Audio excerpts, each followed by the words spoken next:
everybody, and welcome back. This is Dush, and you're watching Dine and Unwind. On tonight's show, we're going to visit a little oasis in the city that you may have already noticed driving down Duplication Road.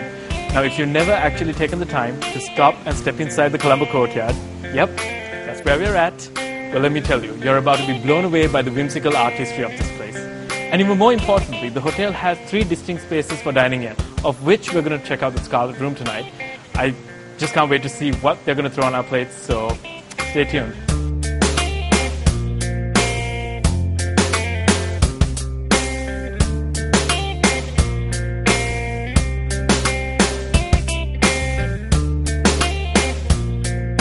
Hi guys, so now I have for you the CEO of the Colombo Courtyard, and that's Nishan Munasinghe.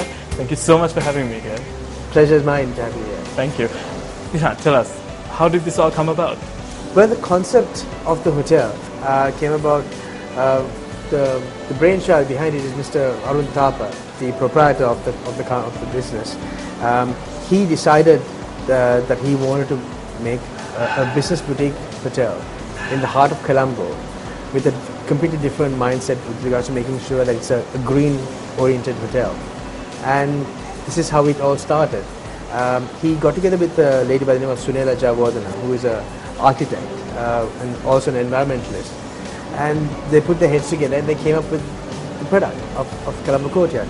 And everything you see pretty much with all the artifacts, the whole outlets and the layout is very much geared up with all recycled materials throughout the entire hotel. And I must say, congratulations. The space does look amazing. I mean, it's whimsical, it's artistic, and it is a playground for adults, really. It truly is. It's really quirky. I mean, I don't know how else to put it. And I think it's the only art incorporated hotel in the city because you don't have another hotel that has these elements in the city.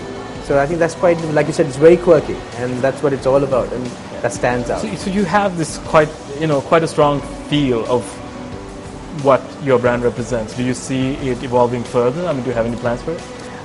Yes, we do. I think the idea behind it is if any other things that will come up, especially with regards to evolving and taking the brand further, we will definitely be looking at it.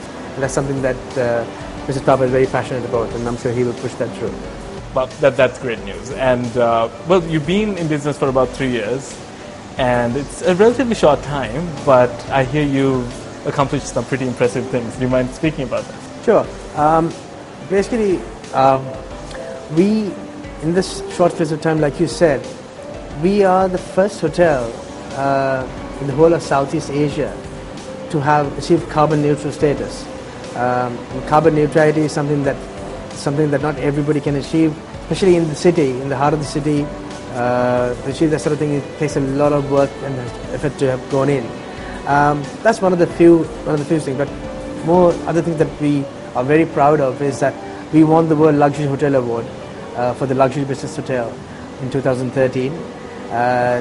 They're currently they contacted me for the next award for 2014. I think we possibly might be winning that as well.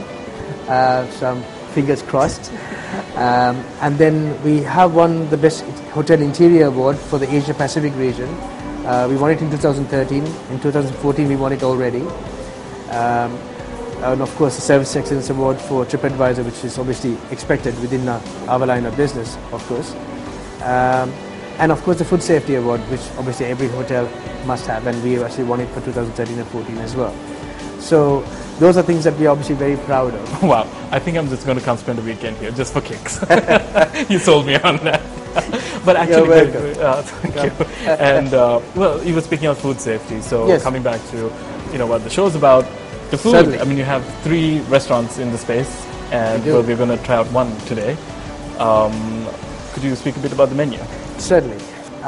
Now, as you know, we specialize especially in Italian cuisine and the authenticity of the product itself. So you will get a chance to taste 3 plates of food, essentially to typically signify what Italian cuisine is all about. You will have some seafood in that. You'll have I think we've got a dish for you which incorporates prawns as well as salmon as a starter. And then the main course we're doing a tagliatelle with beef filet, which is another Catalan. I think it's from Catalan, but I'm not sure. But I leave that specialty for my chef to do. That's why he is there as my chef. And of course, we've got a fantastic dessert put together by my chef who specializes, who's a French patisserie chef, who specializes in that cuisine. And you're going to taste quite unusual dessert today. Well, that is really exciting because I love my Italian and I love dessert even more if that's possible. So I can't wait to get started. So maybe we should just head on back. Absolutely. Let's go and do it. Sure. Thank you so much. No problem.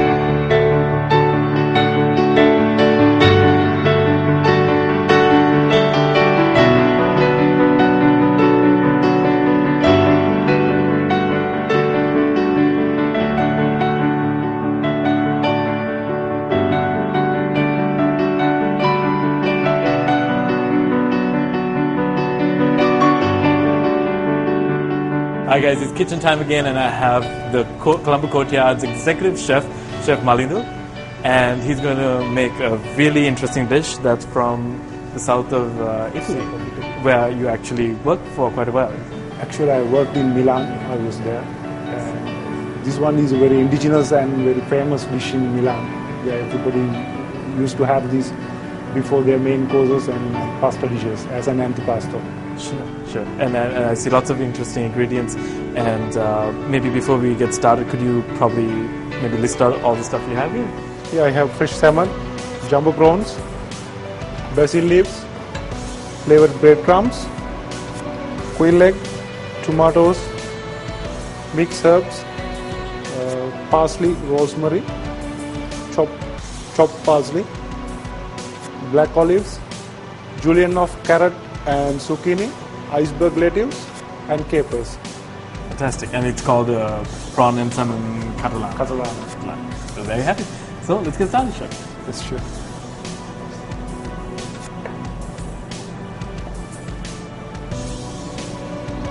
So what do we need to do to the seafood once it's all chopped up? First thing is I'm going to marinate it for a certain time, and then I'm going to get ready with my cour bouillon. That is the base where I'm going to cook it. Yes. It's very simple, though it has to be very precise with the taste. I mean, when we are calling it authentic, Exactly. it has to be authentic. Just open up a little. Sure. And the legume prawn, of course, from Sri Lanka, I assume? Of course. Yeah.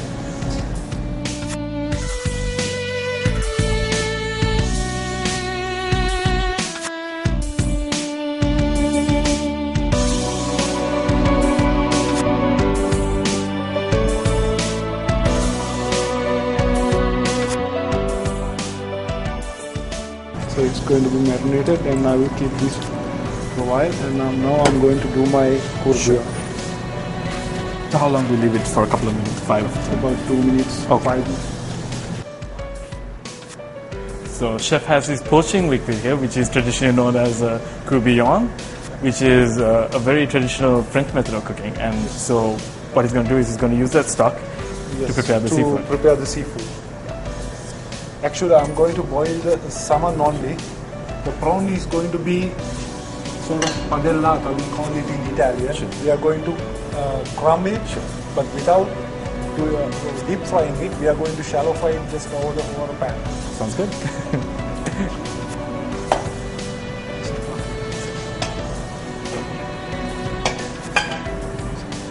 So if somebody was doing this at home, could you just use a vegetable stock cube instead? Of course.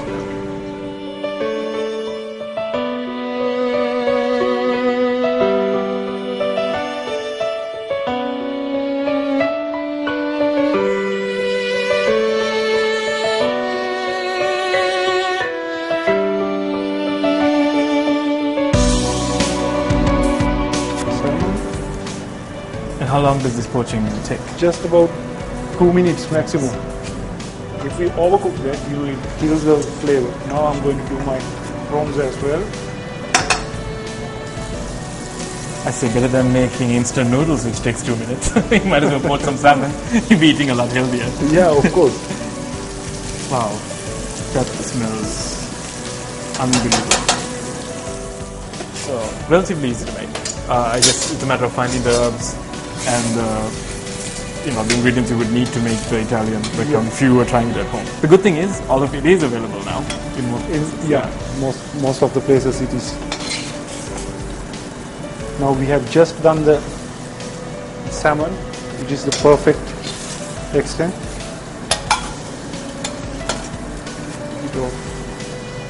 So that's what the poached salmon looks like when it comes out. Yes. And chef's gonna add his marinade, like it's The while it's still Catalana warm. marination.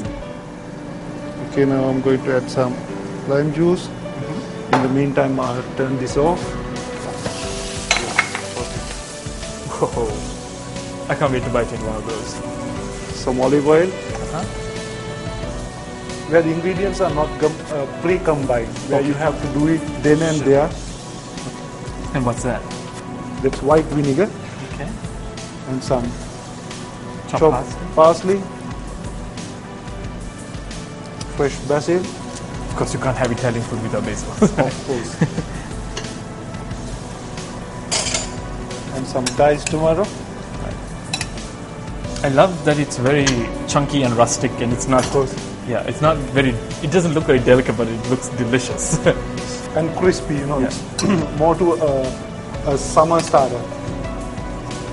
When you are sweat a lot, I mean, when you are out there. Like right now. Yes. And little capers. Okay, now I have almost everything. Shall I? Yeah, some salt. A little bit of seasoning, salt, pepper. You know the usual.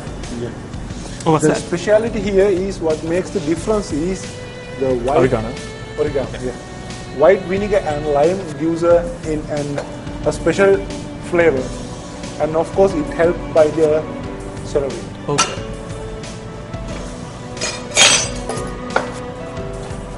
So the key ingredients that make this flavor profile for you, you say, is the vinegar, the celery, Celery And and, the white. lime. the lime. Yeah.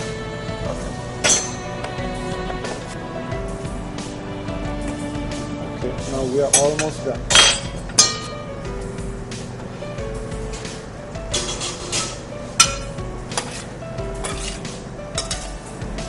And we let this be here sometime till I get ready with my plate. And already it looks super healthy, and it looks, Yeah. more importantly, super delicious. Super delicious and full of proteins, you know, fatty acids, where you have salmon, prawns. Exactly. Yes. So we are ready to plate up this bad boy, and we have chef's delicious looking prawns.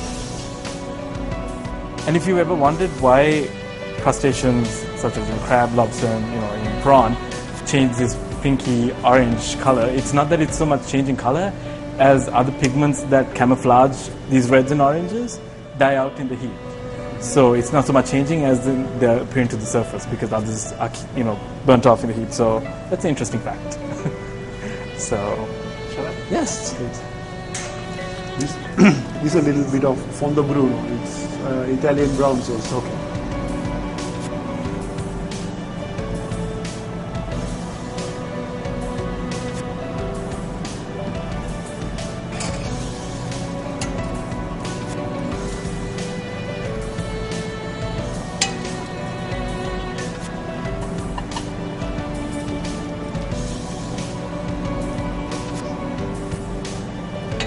A bit of julienne. We call them capelli in Italian. That means a julienne, not a general julienne, it's a long julienne, Okay. just like hair. Hair julienne. It is like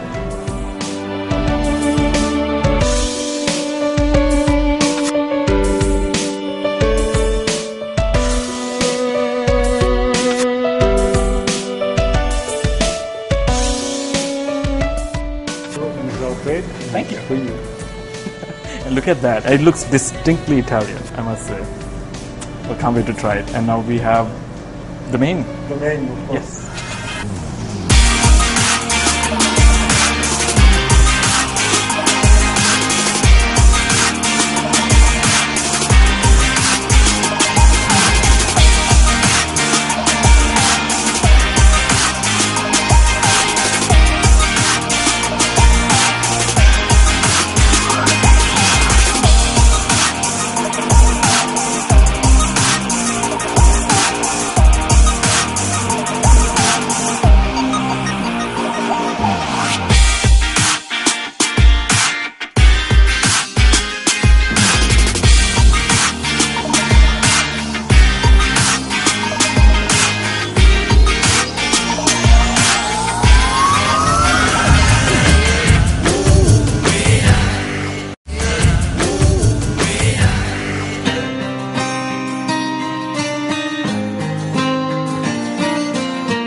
done with a beautiful start and we're going to our main. And it's going to be one of my favorite things in the whole wide world, which is, well, it's a pasta dish.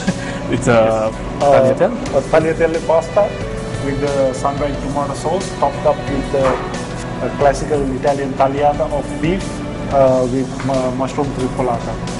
Sounds impressive. Well, I can't wait to see it. And the thing is, and I'm really excited that you're using a flat pasta because I think they taste so much better than... And homemade. Yes, and exactly, they're all homemade. So actually we're going to start off by making the pasta, and you can try this at home as well. It's not that complicated. So chef's going to guide us through it. But what do we need to get a pasta going? For the fresh pasta, I'm using eggs, whole eggs, whole wheat flour, saffron and salt and some olive oil. And I'm going to do it with the pasta machine. So, what do we do? Sure.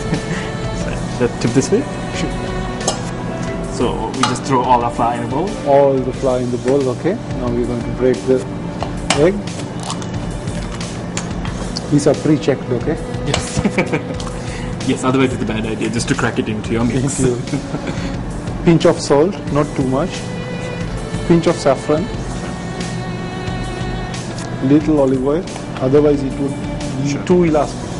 And saffron is very expensive to come by, so I guess if somebody was to use, let's say, turmeric, it should be okay. Or otherwise the secret here is if you have good quality egg yolks. Okay. Yellowish and yellowish, almost orange. You just want that color. Yes. Right.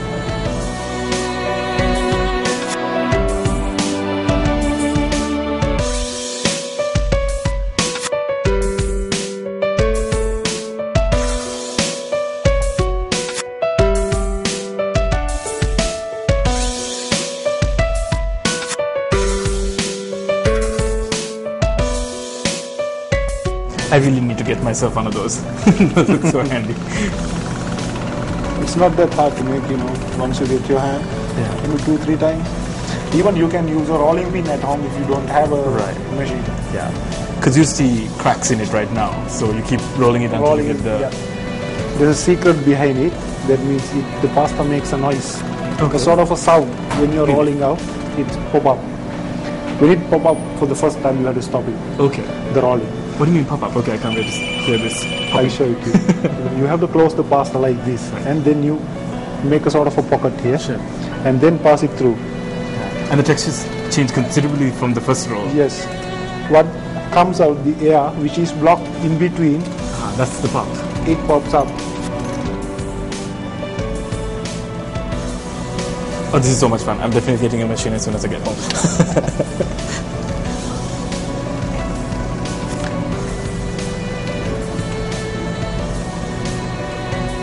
Oh, that's becoming quite long. Yeah, of course. Once more? Once more. Just we have to stop at number 2, where you have 10 gauges here. Okay. For different kinds of pastas, there are different kinds of sizes. Where it changes the name as well. That's like 6 feet, no, 5 feet long? 4.5 maybe. It's just out of 200 grams of flour. It's a raw meal, I know, so this would feed, I'm assuming, what, 5 people?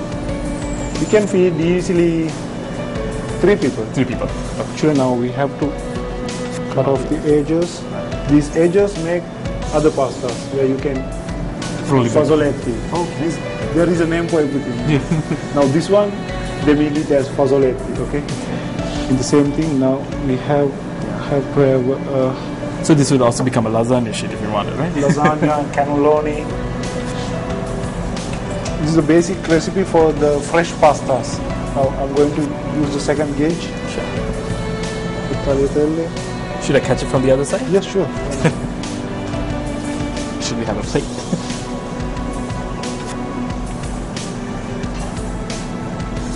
Oh, wow.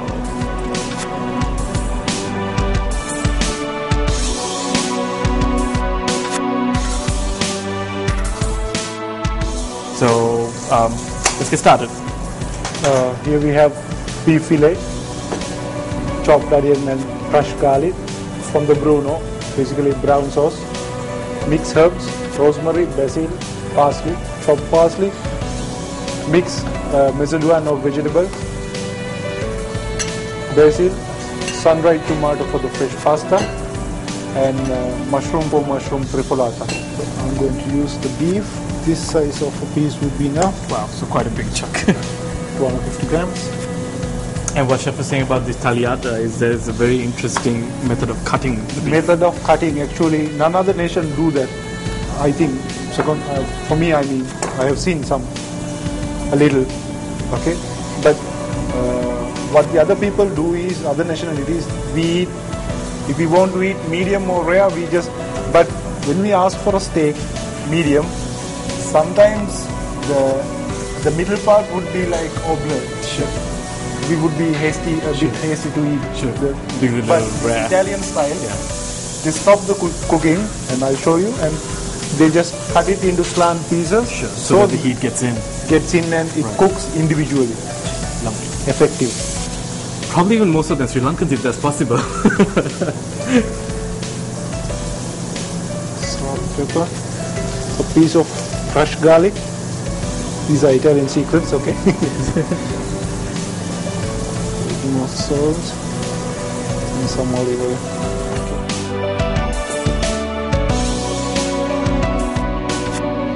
So chef is going to start off with the sauce like he said, and for that we need the sun-dried tomatoes that I was just going on about. And here you go, chef. Let's see.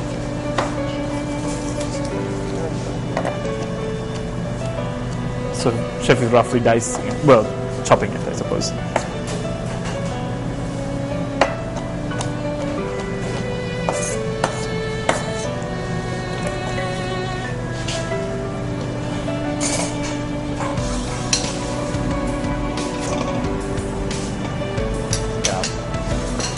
I love that you use the oil from the tomato because it'll have a lot more flavor.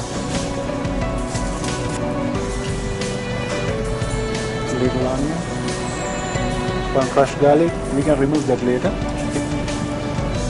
And in the meantime, beef as well. And that's one thing I really do like about Italian cuisine. It's almost how we Sri Lankans cook. It's not like French where they labor over, you know, how the onion is cut. Or it's very rustic. You know, you just smash up the garlic, you just throw it in. And Yeah, that's why it says that the Italian cuisine is something which goes on.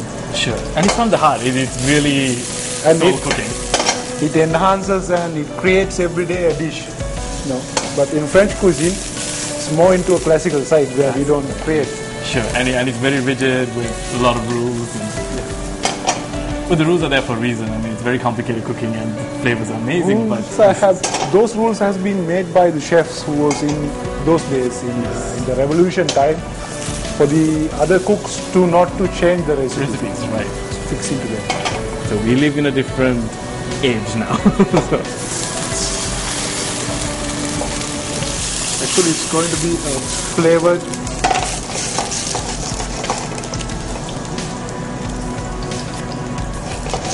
oily based sauce. Okay.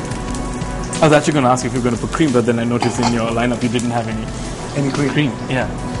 Now I'm going to seal my beef. Some more garlic into that.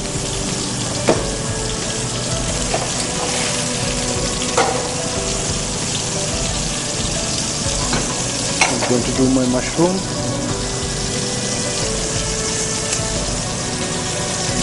Right. So this is to prep the mushrooms, right? Yeah.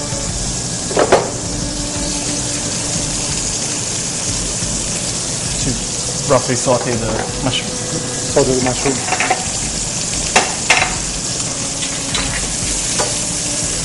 Don't forget to throw the garlic, otherwise it would go over. Okay, now this is almost ready for me.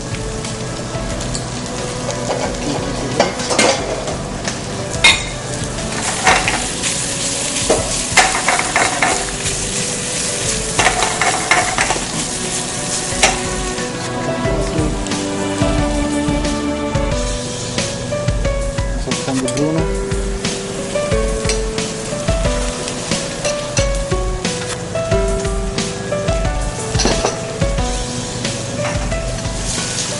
Fresh basil.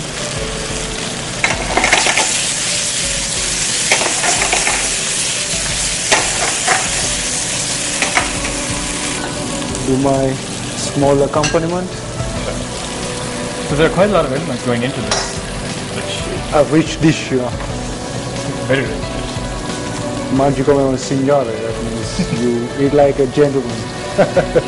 You're more like a king. More like a king.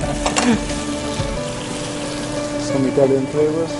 Oregano. Here I didn't add oregano. Here I didn't add oregano. Here, so just you have to use one dish with. Yeah.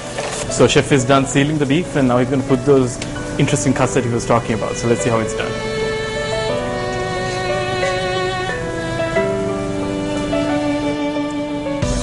So guys, so basically, it looks like this. So how long does it go in the oven? It depends on how you want it. I mean, if you need it well done, it would take about 4 minutes, 5 minutes in an oven at 210 degrees. So it's much quicker. Much quicker, yeah.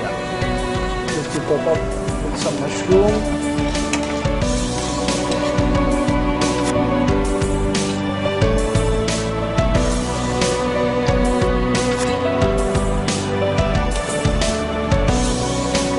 Okay, here we go. We put this in the oven. So guys, the beef went into the oven for about 2 minutes, and we have a couple of minutes, literally, to get the rest of it together. Yeah, the pasta. Luckily, it takes only about 1.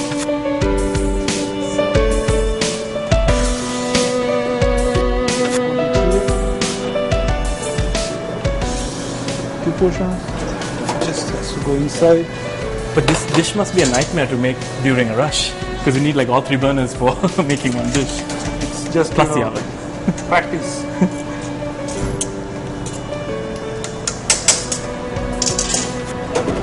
Once it is floating, it means it's cooked.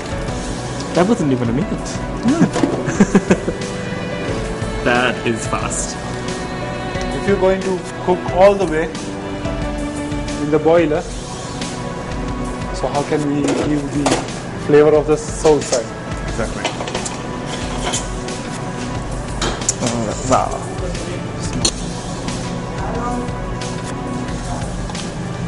Okay. All yours.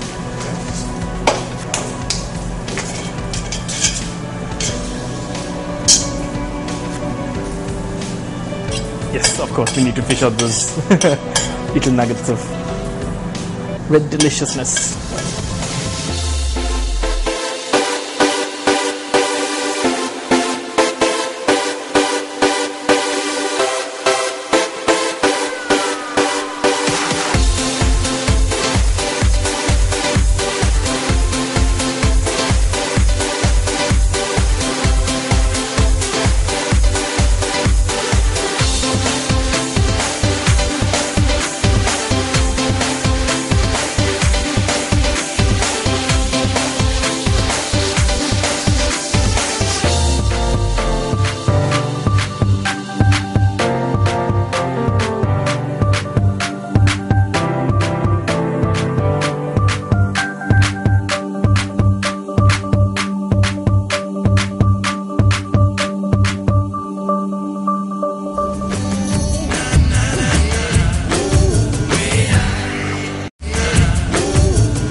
So guys, I am on to my favorite part, which is making dessert with pastry expert Jean-Pierre. I didn't call him chef because he abhors the word, because he feels it's really archaic, and in this day and age that we should call them food experts as opposed exactly. On the food, especially our passion for the food. So you make beautiful food and everybody's happy. Sure. And okay, so now what do you call it? I don't call you chef. How do I? Food expert. Food expert. So you can call me chef because I'm 14 years in the kitchen. Over 40 years. Cool. So, chef, tell me. Tell me a bit about your colorful past. You've done some pretty amazing things. We have time to learn to think about my past because it's so long, my past. Anyway, I've been all over the world. That's what I love food, because you can travel. I've been from Jerusalem to Korea to Taiwan to Singapore to France to Germany to England, everywhere. Then Sri Lanka, such a beautiful country. three interesting flavors, but before we get into that, she's going to walk us through the ingredients. Yeah, interesting flavor plus decoration of unlimited things you can do. Sure. Food, we are food experts. Exactly. This is a chocolate chip cookies, homemade. This is a cashewnut, but roasted cashewnut. This is icing sugar. Little bit butter. Then we have the white chocolate for the decoration. Then we have the dark chocolate for the decoration. Then we have a whipping cream. Then we have the fresh strawberry. Well, you have to make some flour and make something very special. Then the peanut butter ice cream, homemade. Chocolate ice cream, homemade. And raspberry ice cream, homemade. Wow. Okay. Let's get started. Let's start it. So, you want to help me? Yes. So we are going to take a pillow and just scratch the chocolate chip. It's fun. So this is going as the base. As a base, yes. We have to put a little bit cashew 1 tablespoon. Roasted cashew. Then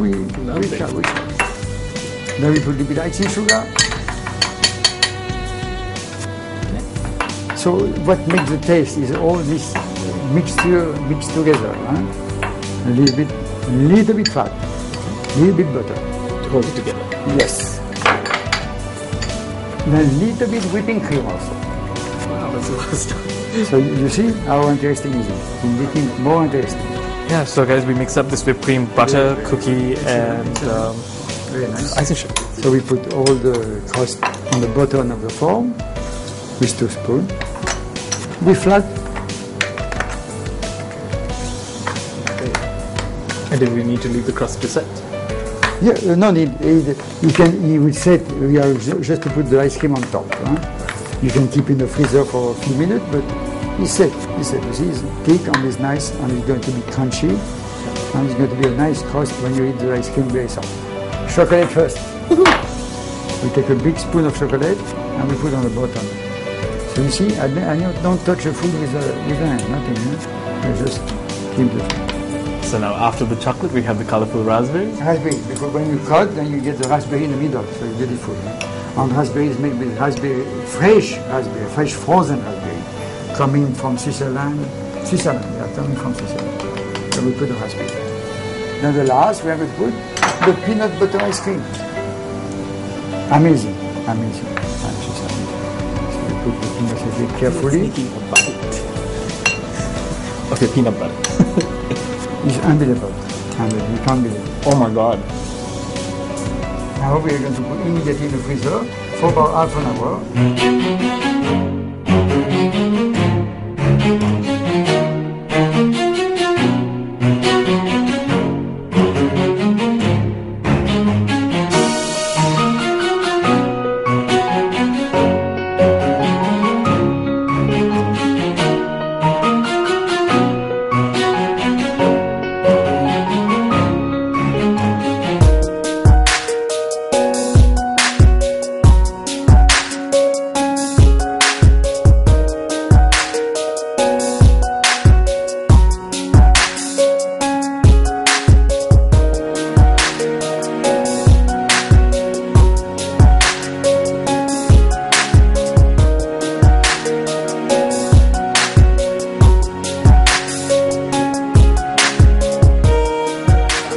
Turn the ice cream carefully. We push from the bottom.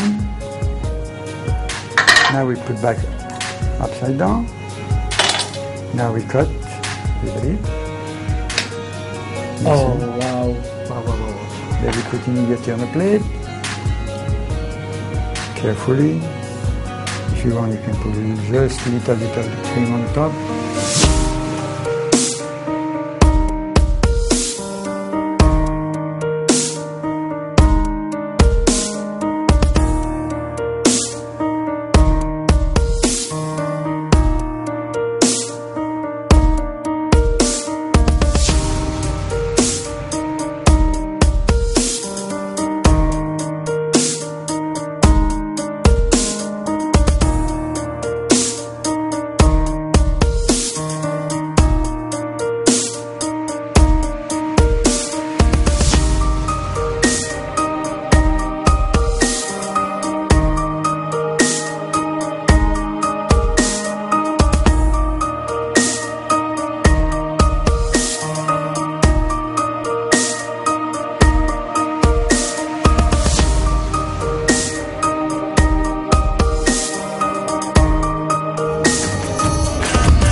obviously talking about poaching of salmon or anything for that matter, it's an art form that not everybody can do.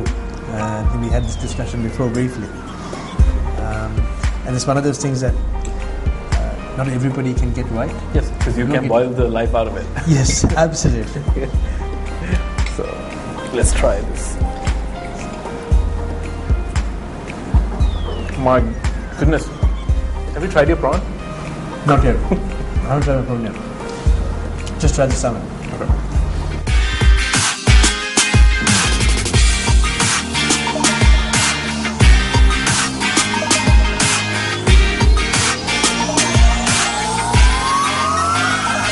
So done with the salad, now waiting on that main. Can't wait to again. Let's do it. Oh, I see it.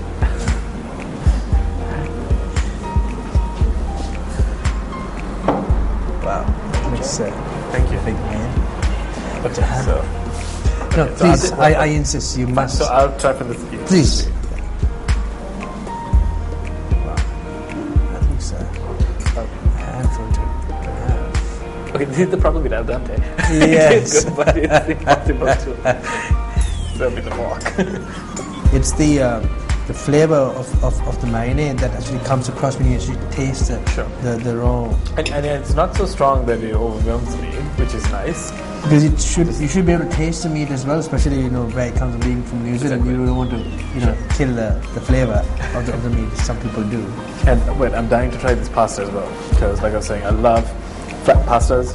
The tagliatelle looks amazing, and of course, the sun-dried tomatoes. So.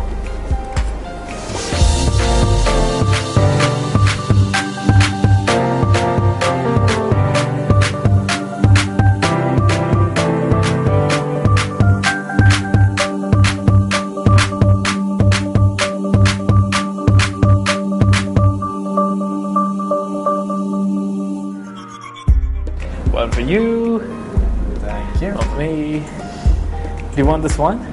No, you can have this one. I've had this one every day. Oh, So okay. you can have it. Fair enough. I haven't had it before, I'm telling you. I haven't. I've tried the ice creams individually, but let's try them all together.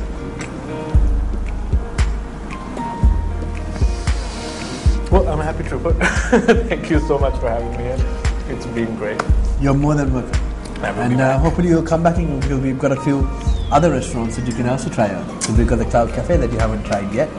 Of course, and we've got the Loft Lounge Bar that you can chill out at and have a drink. Fantastic. Thank you so much. Thank you.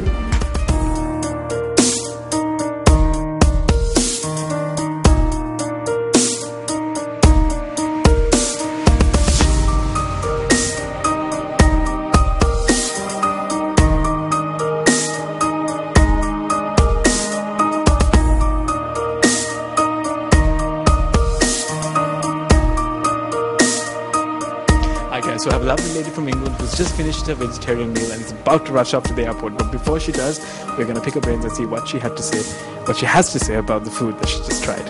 Hi, Dawn. Hi, nice to meet you. Hello. Well, so what did you have tonight?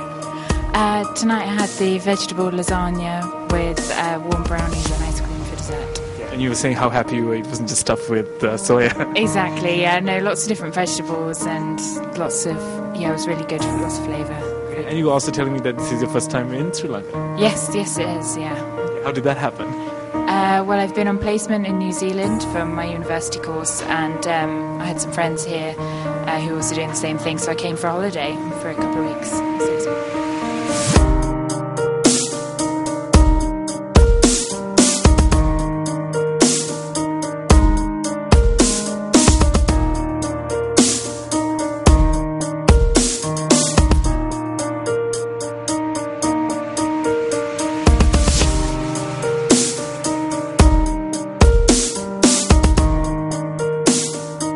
Interestingly, as Devon is heading to the airport, we've had another couple coming from England who landed about 3 hours ago, with Keith and Gemma, and they're in Sri Lanka for the first time as well. Thank you for agreeing to be on camera. Oh, that's okay. And what are you having tonight? I'm having the red mullet with curry sauce and potatoes. Lovely, very nice. Fantastic. Is anything too spicy? No, it's a little bit spicy, but I've got my smoothie here, so it's healthy. Clever. and you're having a traditional Sri Lankan rice and curry. Yeah, it's the first time I've tried it. It's really nice. Yeah. And you were telling me that you've been to India, so how does this compare to Indian food? What's different? It's good. It's got a better flavour than a lot of the chicken dishes that I've had before. We had a lot of vegetable dishes, so it's Did you say bad flavour? No, it's got a better flavour.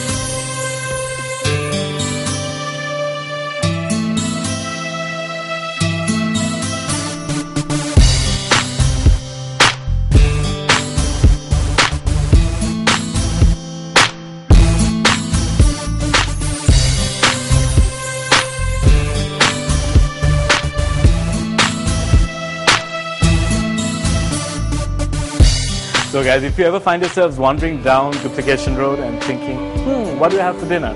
Well, why not some authentic Italian food at the Scarlet Room? Now, if you guys are already a fan of the restaurant and want to share your feedback with us, do so on Facebook. You can join us and like our page. And also remember, all our videos will be up on YouTube. So if you miss us and if you are feeling in the mood for a culinary adventure, you know where to find us. Until then, stay lean but not hungry. I will see you again in a week.